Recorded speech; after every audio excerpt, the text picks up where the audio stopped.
A very good evening to all the dignitaries, participants and the audience. CGS Medical College and KEM Hospital in association with BARD welcome you all to this debate. The proposition is that artificial intelligence will destroy my future as a radiologist, and the opposition is otherwise. Artificial intelligence is slowly becoming a part of our daily lives like Siri and Alexa. Speaking of medicine, radiology is probably the first branch to have a drastic impact by machine learning and artificial intelligence, to the extent that almost every medical student keen on pursuing radiology has the question of should I take up radiology at all? Will artificial intelligence destroy my future or will replace me completely? What will be my future 20 years from now? So, will artificial intelligence help me in making diagnosis faster and managing my work, or will it replace me completely?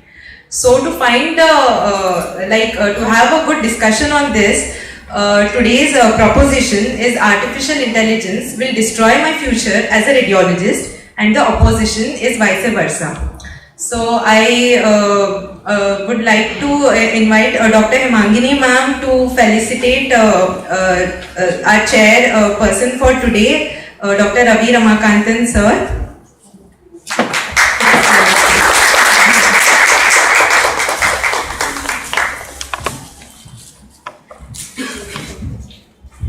Dr. Ravi sir does not need an introduction.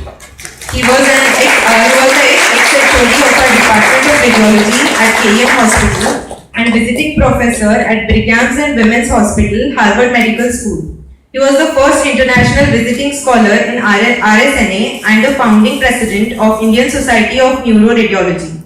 He has received the Best Medical Teacher Award from the University of Mumbai and Karma Yogi Award from the Bombay Medical Aid Foundation.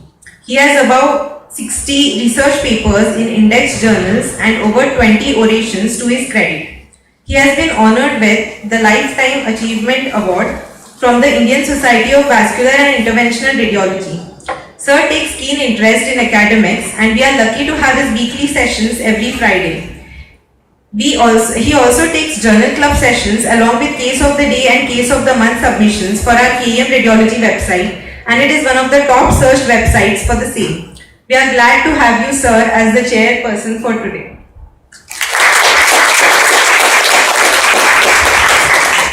Now I will request Dr. Ravi sir to felicitate Dr. Bhavin sir and introduce him.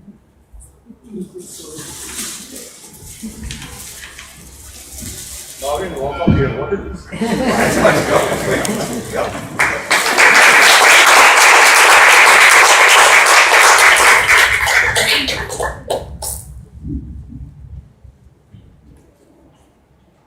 It's always a big pleasure to stand in this lecture. 50 years now, I don't know what. So the object of this debate is to make something different rather than usual teaching schedule that you have, so you start thinking. So we ask you to write poems, we ask you to draw, we ask you to do things. So that's about this debate. The moderator for this was a natural choice, and among me said, who should be the moderator? I said, Bhavin. Bhavin because he is erudite, extremely well read in radiology as well as the technology of radiology. You look at his history, he is one of the first in the country to introduce new modalities, even though he is in private practice. He has this huge experience of conducting programs like this because of REF, and he can be brutally frank and still not be hurtful. So he was a natural choice, and I will totally, completely, I promise you, Bhavin, hand over the mic to you.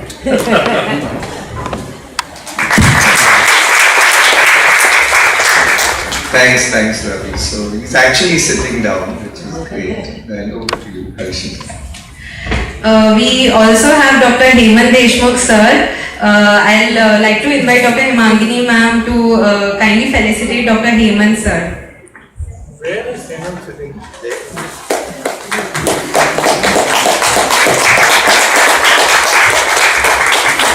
Welcome home. You can't honor.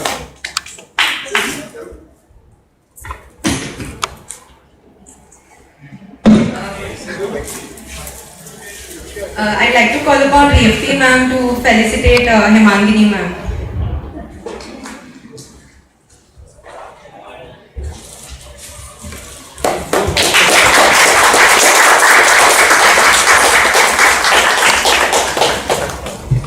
Now let me call upon the participants. Our first team, each team of us is of 4 residents, junior and senior residents from KEM. So we have 1 resident each from first year, second, third year and a senior resident. So our team, first team is Drumil sir, Satyam sir. Sorry, why do you call your residents sir? No, they are 3 days older. Dr. Drumil, Dr. Satyam, Dr. Everyone's Chandrasekhar. a doctor in this room again. Doesn't matter. For today, just use their first name and forget about sir and forget about doctor. Drumil, Satyam, Chandrasekhar and Avni.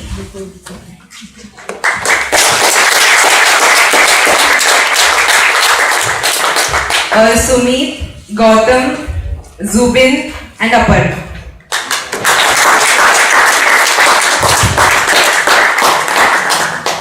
So each participant will be getting 5 minutes to put upon their views, and followed by that there will be a counter view by the opposing participant from the opposing team, and after that the proposition team will again get 1 minute to put their views against the points which were put up by the opposition team. So this is going to be the format for the debate. So we will start with our first. Just Who are the monitors? Who are the leaders for each team? The leader for the proposition team is Drumil, and the proposition team is Sumit, and the opposition team is Drumil.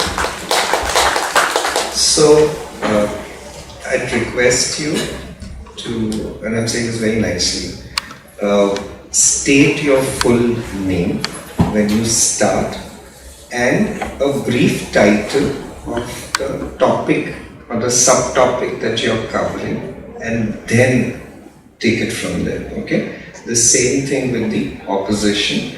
And the one thing which you may not have known, which Harshita did say, is that you get 1 minute to counter the opposition as part of the proposition team. That's y'all don't get any additional time for that. And that's just a minute, nothing more, nothing less. Who's timing? You're timing, right? Strict timing. Even if you have favorites here or whatever, it doesn't matter. Yeah, alright. So, and at the end, sorry? Any questions you have? Okay, fine.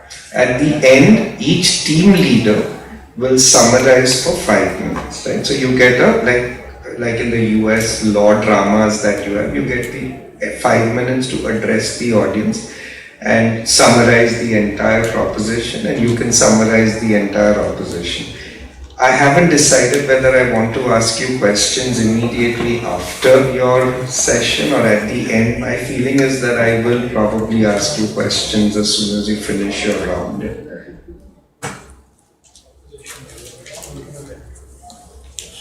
Okay, so we'll do it at the end. So that's fine. So then there's no interruption at all. So then we will have audience participation at that time. Yeah. Any questions that you all have? You have? Yes, sir. I just wanted to request something that when there's 1 minute left, you could get a signal, then you can sum up our point. Does anybody have a bell? I'm getting a digital bell, so 36 seconds prior to No, 5. 1 minute. Okay, 1 minute. Yeah, so it's 4 plus 1. Okay.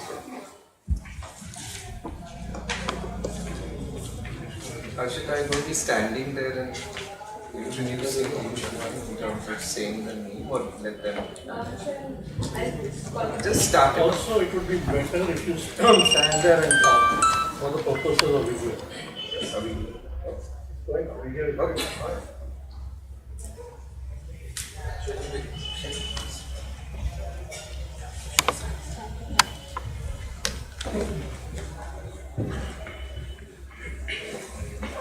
Aparna will be starting.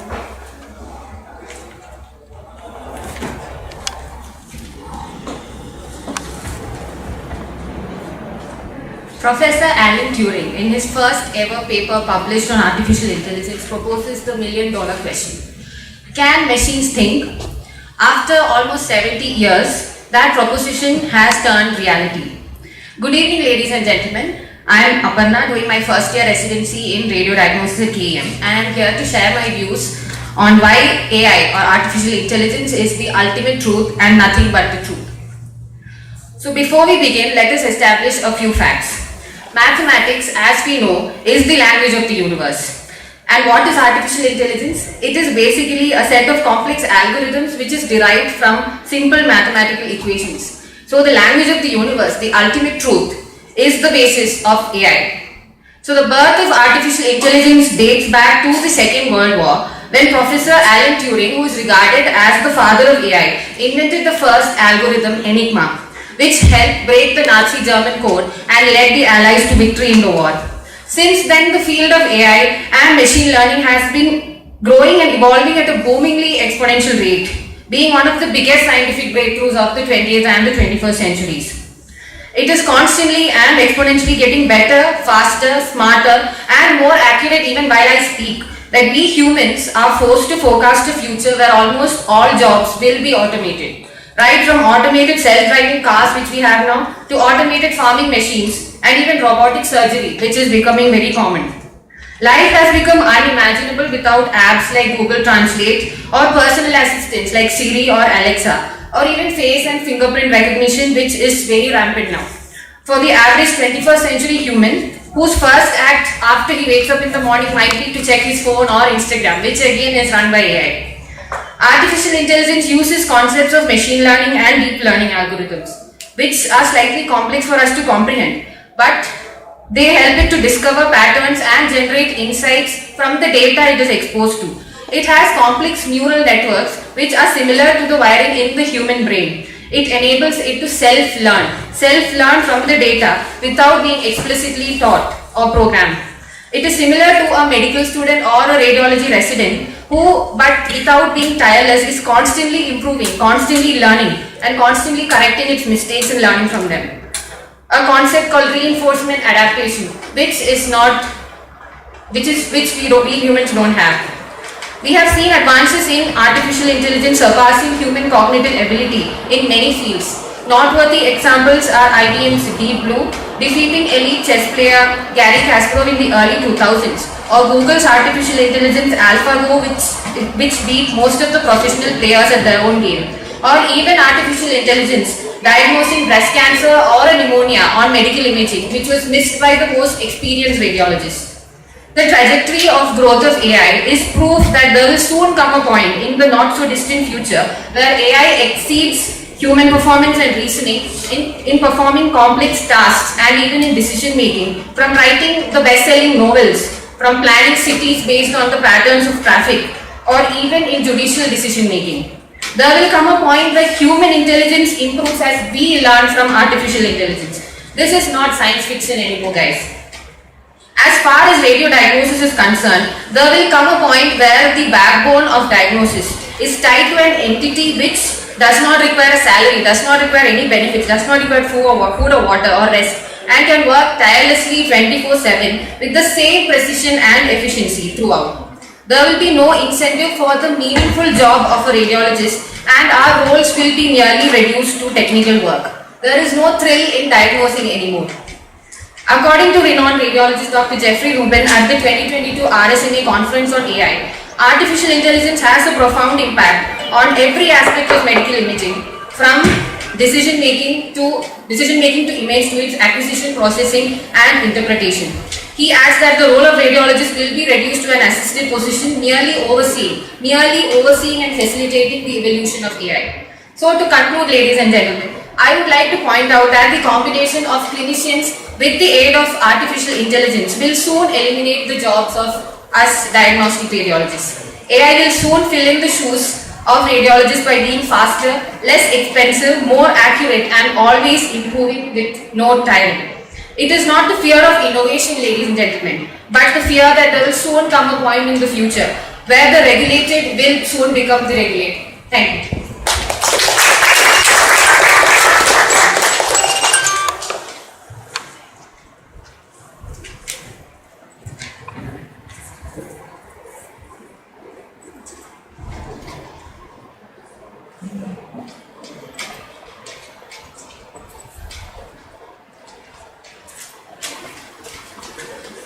Good afternoon, everyone. Good afternoon, everyone. I'm Dr Patel, and I'll be speaking in opposition. I'm an SR in radiology. So, after a lot of thrilling lecture and the thrilling proposition, let me tell you a story. So, a few years back, Boeing proposed an algorithm to increase the safety of the aircrafts. So, there is a concept of an angle of attack in aircraft industry, wherein the angle which the aircraft makes with the horizontal is known as the angle of attack. So modern day engines, they tend to increase the angle of attack, and if it is increased, the planes tend to fall and they do not have a lift. So this AI algorithm was meant to detect this higher angle of attack and meant to keep the cockpit or the nose down. So this was implemented, and a couple of years down the line, there were two major plane crashes. Where 346 people died. I am sure that this is not thrilling at all. Okay, so in retrospect, the investigation team pinpointed out that this AI algorithm known as MCAS was solely responsible for these planes going down. So why this was the case? That was threefold. First thing, the input sensor that the AI algorithm used was faulty, in the sense that faulty input was done. The AI algorithm was working well, mind you, but since it was the concept of garbage in and garbage out, it was fed wrong data and the output was also wrong. So drawing parallel, we can say that if the AI algorithm is fed with an improper scan or a scan where patient has moved a lot and everything, then it may lead to imperfect conclusions. Secondly, the system which it was using was a closed loop system. What it means was that whenever it detected a higher angle of attack, it was meant to act on its own and lower the angle of attack. In this case, if we draw the parallels here in radiology, if the clinic, I think you guys are proposing that a clinician directly sees the AI generated report. If that's the case, how will we know? How will we know where the things went wrong? And lastly, the fault in the Boeing where it went wrong was that the regulatory authority had outsourced the inspection and certification of the aircrafts and the AI algorithm to a private company, and the FDA is currently also proposing the same, meaning that all the AI healthcare related startups will be certified by FDA, but in that they'll have to self-report the fallacies, and not exactly the FDA will be regulating those and not checking those where the things can go wrong. So if that's the case, the closed loop system is meant for a disaster. A little fact checking on how the AI has been good in radiology.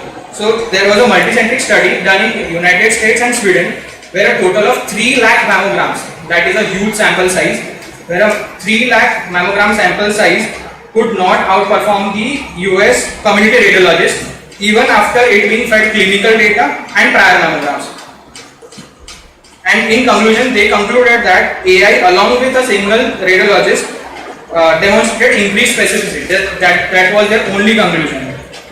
Another concept I would like to state is that of black box medicine, which is commonly used by convolutional neural networks. These CNNs are primarily used to develop all better performing algorithms in radiology.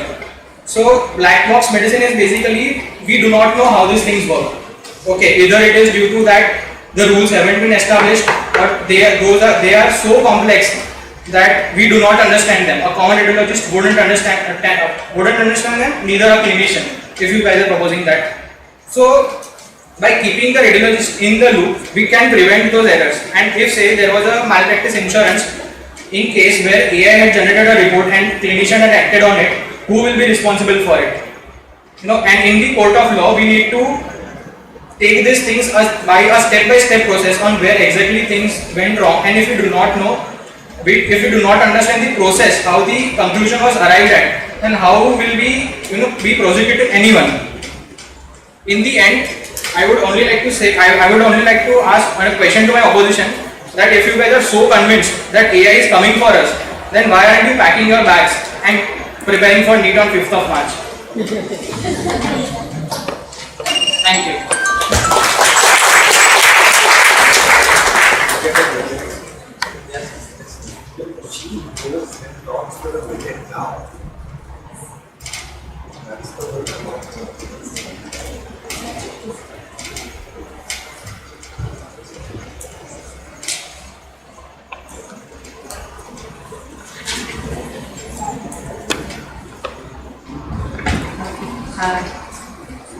Dr. Jubil rightly pointed out a few things, but I disagree on a few other points also. He mentioned that there was an aircraft accident which was caused by AI, but if you compare statistics of man-made accidents versus the one which was caused by a machine which was automated, then I am sure that the number of man-made accidents would be much more than that. You just mentioned 2 incidents which were caused by artificial intelligence. So I am sure the man-made disasters out there outnumber the ones caused by automated machines, which are almost, I would say, faultless. So you just mentioned 2 incidents. Then the other thing which you mentioned was about the black box. So I agree that it is not transparent, and basically the algorithms after being fed are being learned by the machine on its own. So even the creator of the algorithm doesn't know. So there is something called explanational AI which is being developed, which can take over this black box non-transparency. So that is also coming up. Thank you. Okay, so couple of things. When you are rebutting, it is just a minute, so it will be a challenge. But even if you stuck to time the first time, if you overshoot on the rebuttal, you get a negative point. So don't overshoot. It's okay. Whatever you can say in a minute is fine. So you have to choose one point, the weakest point, and kill them. See, please understand, a debate is about winning. You may or may not believe in the topic. It doesn't matter. You have to force everybody else to believe your point of view, and you'll have to kill the others. It's a war, it's a game, it's for winning the debate. It's not about being very nice to each other and stuff like that. So take that one mistake that the opposition has made and drive that in 60 seconds. Alright, that's what you need to do. Alright.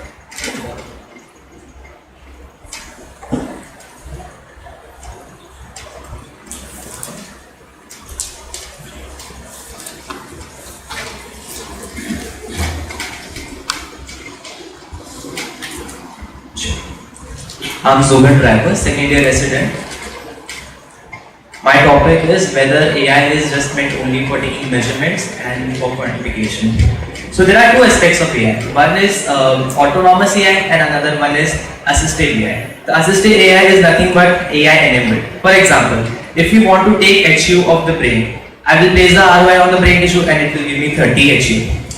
Now there is something extra I want to tell you about autonomous AI, which does the functioning called pattern recognition. Yes, you heard it right. Of a very basic smartphone, which will recognize our face, fingerprint to unlock the phone. Google, Siri, Alexa, they will set up the alarm or play music when we command them by recognizing our speech. YouTube, Facebook, Instagram, they will recommend all those videos which we want to see based on our previous searches. There are many more examples. Google Lens, it is an example of optical character recognition. Auto-correction, when we type something and make some grammatical or spelling mistake. It is an example of text pattern recognition. So, if there are many such of examples in our day-to-day life, then why not radiological imaging recognition? After all, who is a radiologist? An imaging physician who acquires a radiological image without any anatomical distortion and interpret the pathology in it and to guide further line of management. So let me explain you a little technical term of how the AI analyzes the data and not just help in quantifying it. First of all, deep learning. It uses complex algorithms to train the machine so that they can learn from their experience and classify, recognize the data and images within the deep learning. There is something called CN, convolutional neural network. A typical neural network will have input layer, few hidden layers and output layer. Convolution is the first layer that will do extraction of the image. That means it will recognize the patterns, it will recognize the texture, shape, edge, and finally fully connected layer will finally classify the object and identify it in the output layer. Of course, before you start recognizing, you expect AI to start before teaching? No. AI is similar to a radiology resident. It needs to be trained. We need to feed thousands of images, annotated images, clinical information before expecting them to give us any diagnosis.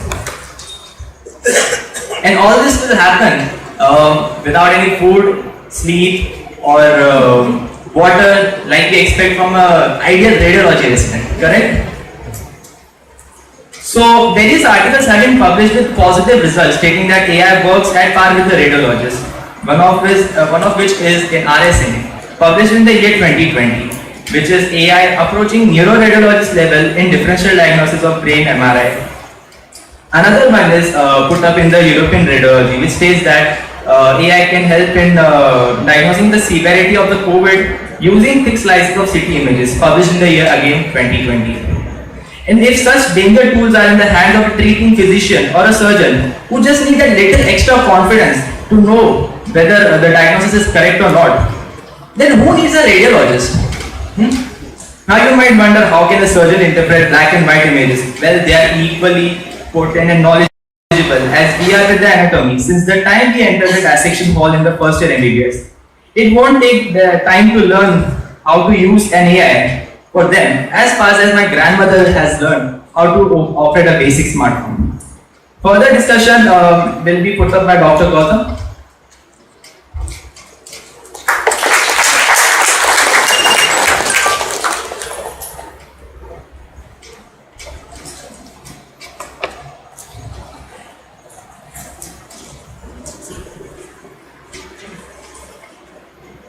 Good afternoon. My name is Seth. I am a third year resident.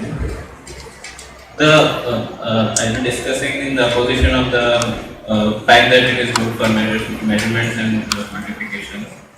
The one thing that hurt me the most in the previous speech by Zubin is that who needs a radiologist. And I have the answer for that. It is the patients who need the radiologist. I'll explain why. A survey conducted on how do patients perceive artificial intelligence by Dr. Ravi and his colleagues in the US revealed that there is moderately negative response to the trust in AI in taking over diagnostic interpretation tasks for radiologists. One of the patients said that I find it worrisome that a computer does not take feeding into account. Other concerns raised by the patients were that who would inform me about the procedure? Who would make me understand the report? Whom would I ask the questions if I have any? Another survey which was similar to this one conducted by the European Society of Radiology revealed the same results. More than half of the radiologists as well as the patients agreed that they will not accept the report from an automated system. More than 3/4 of the radiologists are of the opinion that their work would become more clinical and subspecialized. The point I am trying to make here is that humans have emotions and machines cannot deal with them. As doctors, we have the ability and the intent to deal with human emotions and help them out. There's a theorem known as the infinite monkey theorem in statistics. According to it, if we give infinite number of monkeys, infinite number of computers, they will ultimately produce the work of Shakespeare. But would you like to believe it? I don't, but because they don't have the intent to produce the work of Shakespeare. And this is in addition to the unique human qualities such as judgment, intuition, or personal touch that we call it, that makes us famous, or creativity or logical reasoning that the machine can never possess. Regarding the clinical information that we can feed into the machines, I'm sure we cannot feed everything into the machines as far as India is concerned at this point of time, or maybe in the next 30 years of time. We don't even have offline medical records. How do we expect to put online medical records? And in order for AI to give us the perfect record, we need the records of each and every of our more than 130 crore of population into the system. And considering that these will be taken up by softwares which are foreign, most probably. I don't know if Indians will develop it sooner or later, and if they won't be inspired by the foreign companies. but that will raise new questions of privacy, confidentiality and national security. We don't want our data to reach to the US or China, if I am right. One more practical example of the fact is that the artificial intelligence system gives the output based on the input it has been given, that we've already seen in the speech by Dr. Ravi. But the problems it will face are termed technically as overfitting and failure of generalization. It will overfit its data, its output into the data it has received. So, and it will not be able to generalize into a larger cohort to its best measure or to a population which is foreign to it. One more example that I would like to put forward is that of the Tesla autopilot car.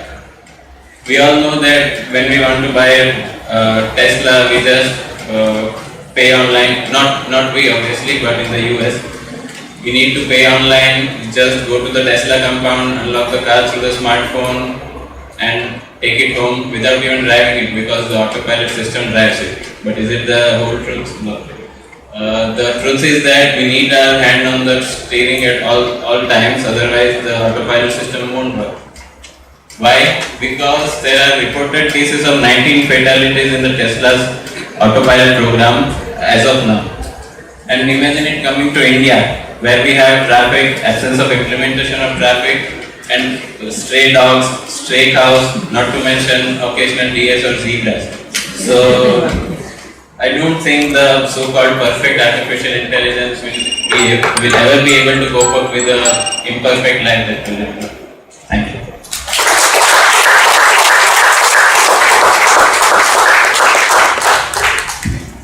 Wait, your 1 minute of rebuttal.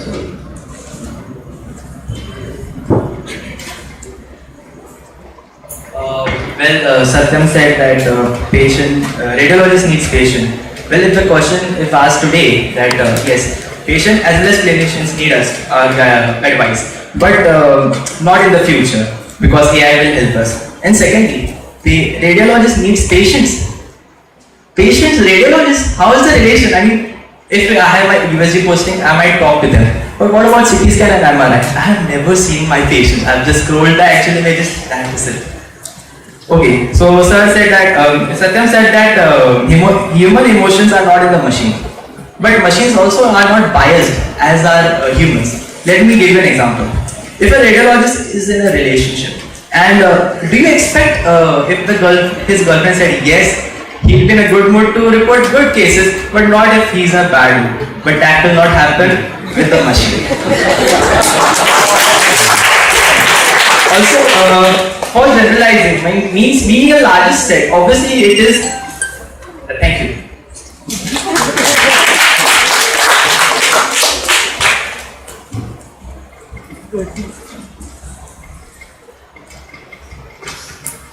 A very good afternoon, everyone. I'm Gautam, third-year student, and I feel extremely honored to talk in front of such high dignitaries, both on and off the stage. As a proud resident working in a hospital like KEM, I acknowledge that today and for a further few years more, we as radiologists do play a vital role in the management and evaluation of a multitude of diseases. But the topic here today is not about today. The topic discussed today is not about today. It is about 10 to 15 years down the line when our careers hits the peak. Recently, I was searching our X-ray console to pick a few classical cases for our monthly meet, and by chance came across a radiograph of a bust of a child. I definitely knew that the both age and the chronological age of the patient were discordant. I also definitely knew that I had not reported this patient. So in desperation, I called endocrinology resident and asked him about the patient. He told me that the patient was a known case of growth hormone deficiency, and he did not need the report because he already had an AI-powered application and a software in all of the residents' phones, which would accurately tell the bone age of the patient. So what has happened to all this manual cell counting techniques we learned in our pathology classes, manual culture and counts in microbiology, which was so prone for subjective assessments and inter-observer variability. For example, I seldom see a clinician wanting help from a hematologist or a pathologist to interpret routine blood investigations. In United States of America, even with its high standard of care, over 95% of pap smears are analyzed automatically. Automation has simplified, standardized, and expedited all these techniques, and the same will hold true in the assessment of digital images. Back in the summer of 2017, a study in Stanford was able to demonstrate that AI could outperform radiologists when diagnosing pneumonia from a chest X-ray. 2 years later, they came up with yet another AI program which demonstrated that the AI could do better in not only one but up to 11 different pathologies including pneumonia, mass and collapse. What's more, to read a set of 420 X-rays used in the study, the radiologist took about 3 hours on average, while the algorithm scanned the X-rays, diagnosed and informed the physicians of all these pathologies in about 90 seconds. Why bother a radiologist? Let him be. Some software algorithms now, and I repeat now, are already at a performance level comparable to radiologists in assessing screening mammograms. This study was conducted by an institution based in Southern California, published in the Journal of American College of Radiology, which stated that AI could quickly and robustly triage patients who were in need of further evaluation in the form of ultrasound or an MR. Why bother a radiologist? A future physician will wonder. In what is dubbed as a landmark event, BMW recently unveiled a self-driven car in Europe and has announced that it will cover the entire indemnity for any accidents. This only exemplifies the reliability of medicine, reliability of machine and AI technology, which will only grow in time. If AI could provide a more precise, accurate, efficient and reliable answer to a physician, well, why need a radiologist at all? RSNA acknowledges this fact. It acknowledges the skybound trajectory of AI. They had a lot of competitions recently in its annual conferences, and these were not a set of tough spotters for radiologists to detect, nor it was based on radiology education, but rather there were some tough problems to solve for the data analysts, like producing the best AI to detect, say, a bone age detection in 2016, pneumonia detection in 2017, brain tumor in 2018, and pulmonary embolism in 2020. They even have a new webpage dedicated to AI, a weekly podcast event. All this I feel, is a desperate move to keep AI within the confines and realms of radiology. They know only too well that AI in its true intended form, that is, once it is truly ready, probably in the next 10 to 15 years, is for simplifying an automatic imaging evaluation for treating physicians, not radiologists. In this predicament, I wanted to quote a French philosopher who said, "We swallow greedily what flatters us, but we sip only little by little at a truth we find bitter." Having boarded this ship already, not a day passes without me wishing all these are just dreams and distant lies, and would love to believe that we will still hold all the cards in imaging in the future. But the more I wonder, the more I feel that this is the new brutal reality. AI means much more to a physician than a radiologist. Is it a better statement? Yes. Unpleasant? Of course. But is it the truth? A definite yes. I rest my proposition. Thank you.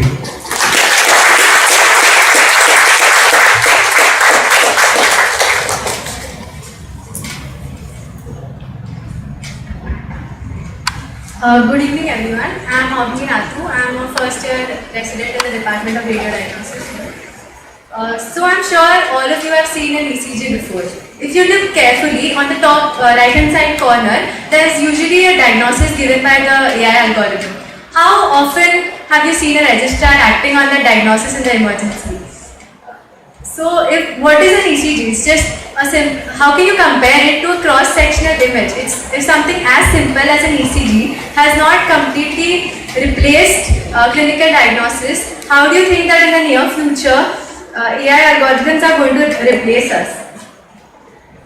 Think about it, that if you go as a patient and your doctor tells you that my computer is telling me that this is your diagnosis and in an emergency I need to operate on you.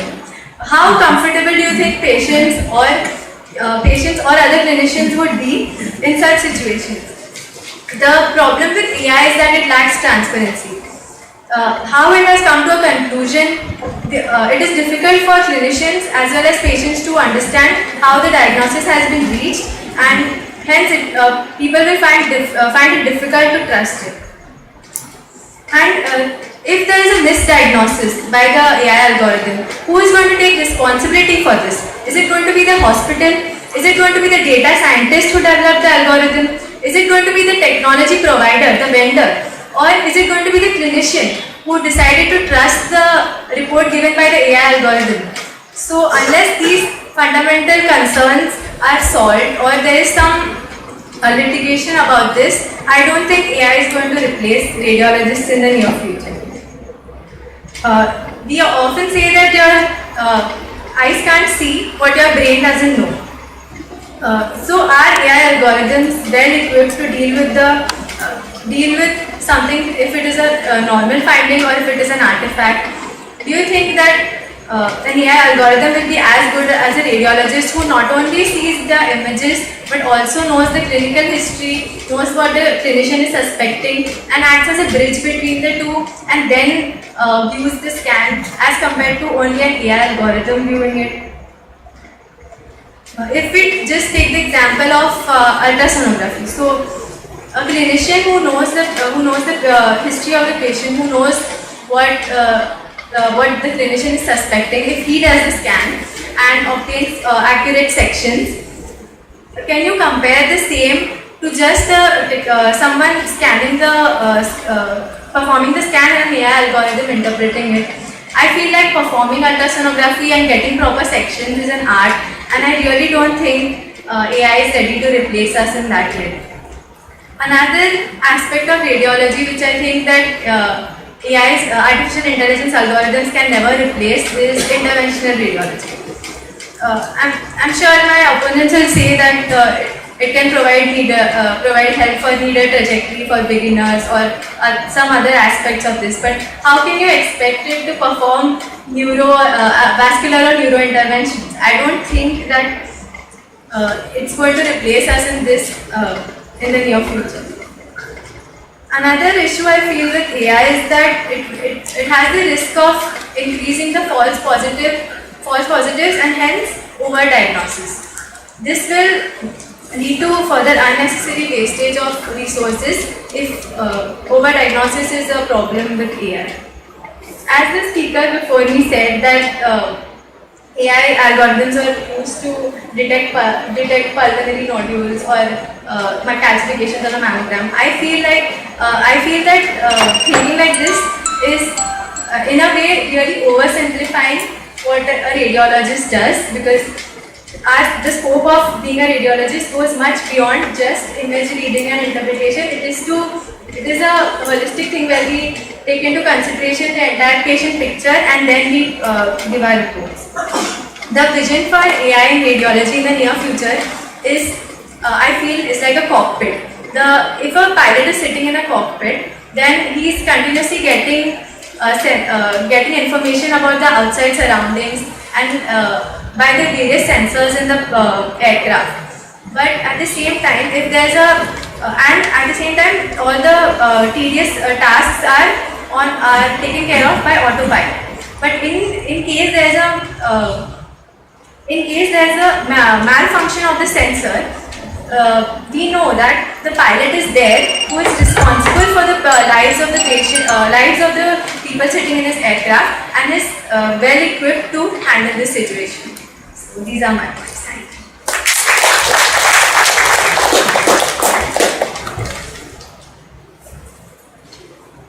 To quickly counter some of the talking points of my previous speaker, she told us that who will believe AI? AI is the new iteration of clinical medicine. The clinical medicine has always been experimental in the initial grassroots level, and now it is all followed up by data and clinical trials. I'm sure that with time, the algorithms will have sufficient data and clinical trial to back up, and that's how they gain the trust. Obviously, the liability or the indemnity will be covered by the provider or vendor. and of course it varies based on the clinical scenario, and I think it will be a share of clinician as well as a provider or a vendor, so there's no need for a radiologist to go in between. And also there was this that even doing a scan is also important for a patient. So this AI will augment gynecologists who are already into our practice, and it will augment them and they will be doing it. Thank you.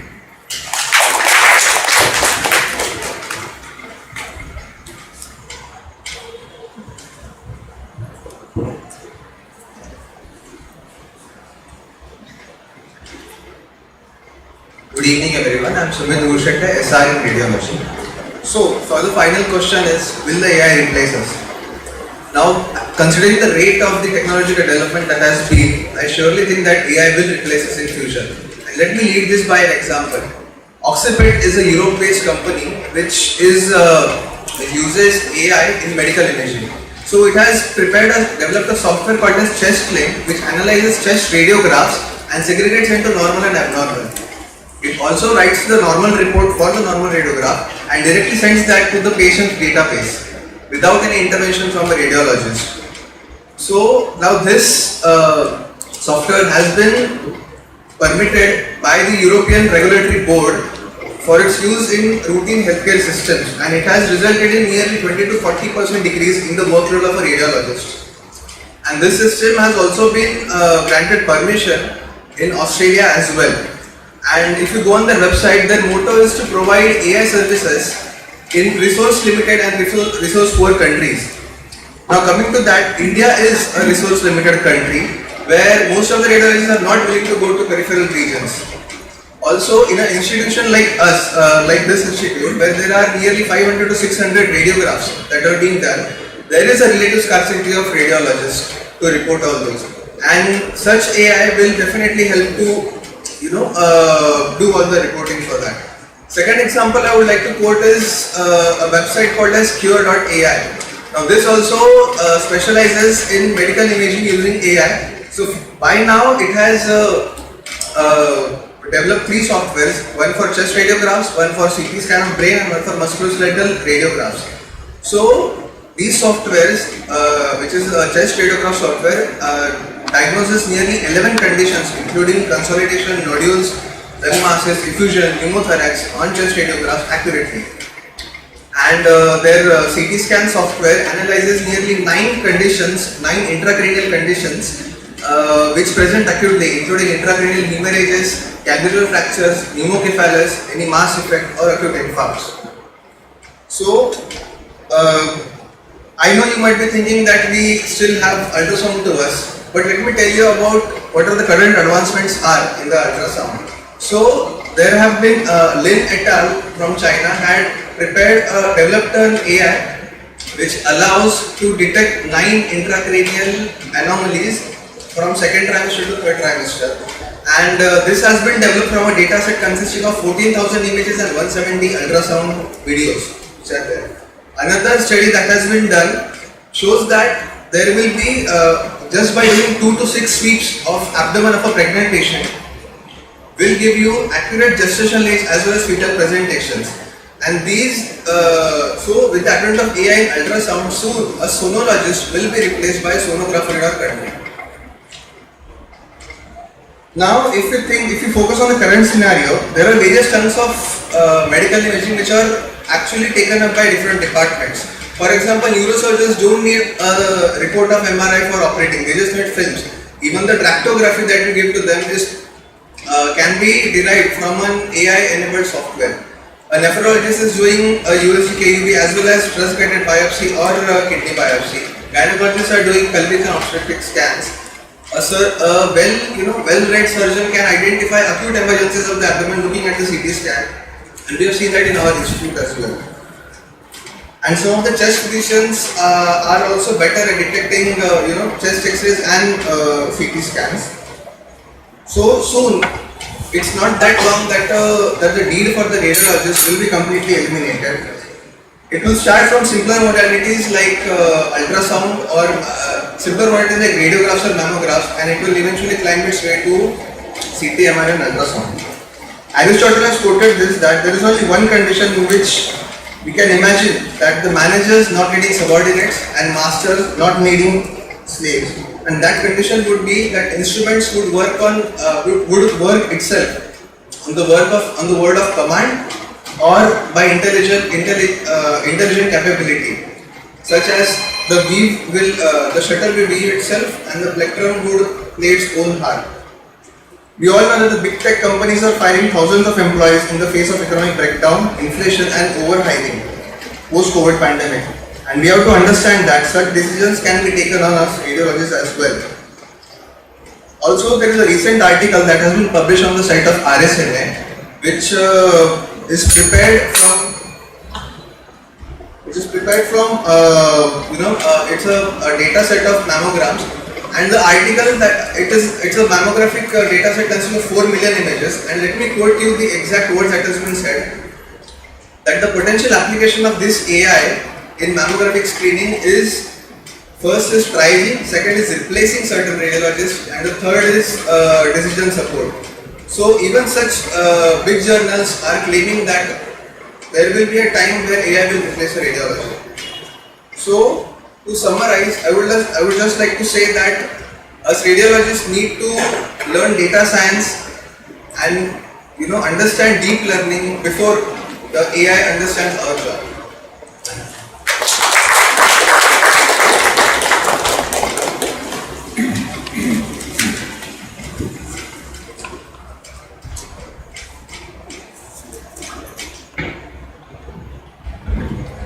Good evening everyone. I am Dr. and I am second year resident. To counter the argument of my position, AI will reduce the number of radiologists needed in the future, I would like to recall the famous quote by former British Prime Minister Winston Churchill, that is, the farther backward we can look, the farther forward we can see. So if we look back into it means that the more better we understand the history, the better we can predict the future. So as the history goes, with the advancement of technology, the role of radiologists has always been increasing. For example, in 1950s, 60s, when we had only X-ray, we could only guess what is happening in the body.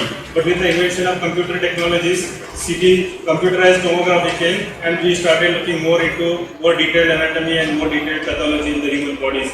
And when MRIs came in 1980s in clinical practice, usually the neurologists thought that the anatomy is so nicely visualized on the MRI that we don't need radiologists anymore.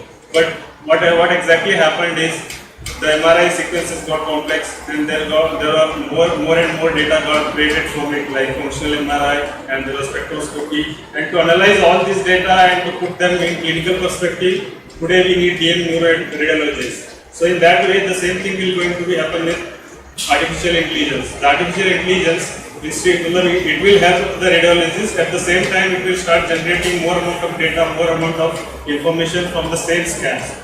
For example, we have something called radiomics, which will analyze the texture in the scans. Usually whatever the human eyes cannot see, that will see, and it will bring more data into our scans. And to analyze all that new data that is generated, we need more clinical expertise, more research, and that will enhance the work of the radiologist. So that is the first thing. So there will be increase in the work. And secondly, what I would like to say is, whatever my opponent Dr. Sumit was telling, that it will replace radiologists. But yes, it will replace radiologists in their traditional roles. But there will be repurposing of radiologists. In a way, instead of just AI helping the humans, there is need for humans to build the AI systems. Yes, who will build the AI systems? The same radiologists are needed to feed the input data, and there is need for this. Medical science is not like mathematics, where 1 + 1 will not become 2 always. It can become 3, 4 based on different scenarios and different updation in the research and also. So to keep those AI systems in sync with the current research and current classifications, there is need for human radiologists to update them so that they remain efficient. So there will be, I think, the way interventional radiology in itself has become a new branch of radiology today. In that way, you can have a new brand of radiologists who are only dealing with development and research into the AI systems. So that in itself can become a big subspecialty. So that is in that there will be a new arena will open in that aspect. And to Thirdly, what I would say is, as the previous speaker said, the ultrasound and interventional radiologists will always need a human presence, and they cannot be replaced by the artificial intelligence. And as my friends are telling, they are so good that they can make accurate diagnosis. So in the medical sense, diagnosis is the most critical part. Treatment is simple thing. It is relatively simple thing. So if radiologist can be replaced, then clinician can also be replaced. If it can be 100% accurate diagnosis, then what is the same set of drugs it has to prescribe? So there is no need for clinicians also. So in that way, radiologists are replaced, then even clinicians will be replaced. And even if the system gets so much updated, we have a lot of safety risks and accountability risks and legal risks associated with the AI systems. As we saw with the Boeing 737 aircraft, there is a safety risk associated with, there are a lot of legal accountability. What if there is a misdiagnosis? And there are also, like Indian conditions, we have PCP&DT where the female sex detection can be done. So if we don't have any human interface, even such legal loopholes are there to avoid them. So even if the AI systems develop so high that they can replace us, but there is need for human presence to not overcome us, because if we don't put such restrictions, then not only radiologists, it will end the humanity itself. So those regulations will always be in place, and our both traditional and the new roles will come into place. And as is the case with, so with this I will tell there will be synergistic relations between radiologists and AI systems to produce better diagnosis and better patient management and better care. Thank you.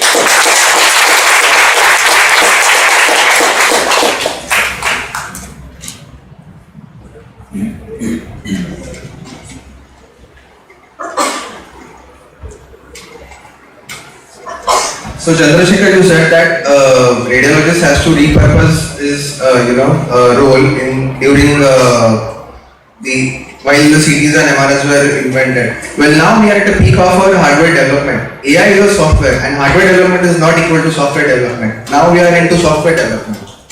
Secondly, I think I did address that AI will replace radiologists, because the thing is we have to repurpose into being a data scientist and feeding the AI and not diagnosing the disease as such.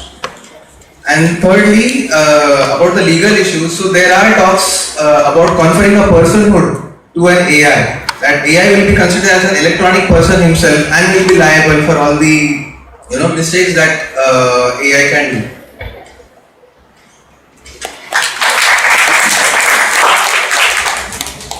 Proposition will summarize the entire argument, and then the opposition will summarize the entire argument. So who's going from your side?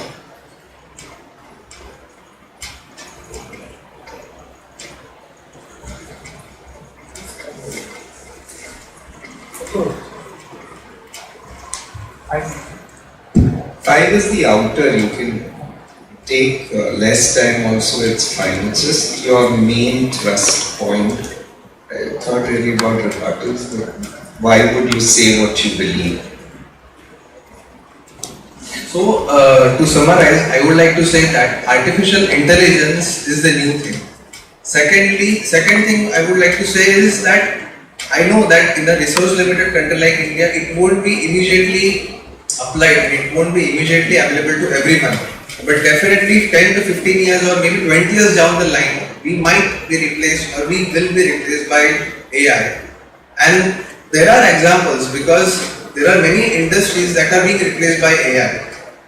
So, finally, I would like to say that as a radiologist, all we can do is adapt to that. Like, Dr. Atul Gutte is a professor in pediatrics at University of California. So he has done his computer science engineering as well as study on data sciences, and he now controls all the data science part of the University of California and all the medical schools that fall under it. So I think we all should also pursue such education to empower radiologists in future and to thrive the era of AI.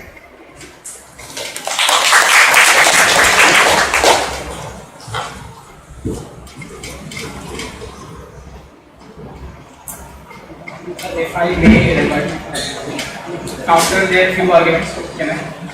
So, Aparna, I'll just like to clarify that in the Boeing example, AI was introduced to increase the safety, and the thing being that if the AI did not work, the safety would be baseline.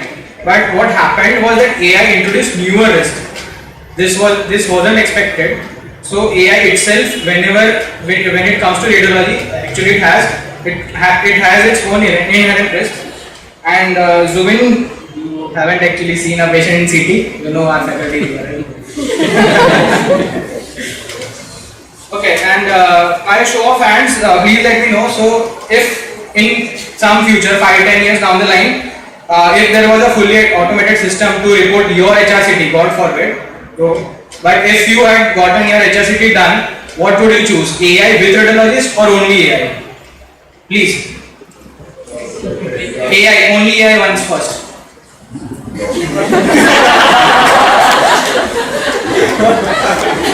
And AI with radiologist? Thank you. Settled, sir? In the end, I think AI with radiologist will replace those without. And also to settle the debate, we asked AI itself, that is the booming ChatGPT, and here is the response.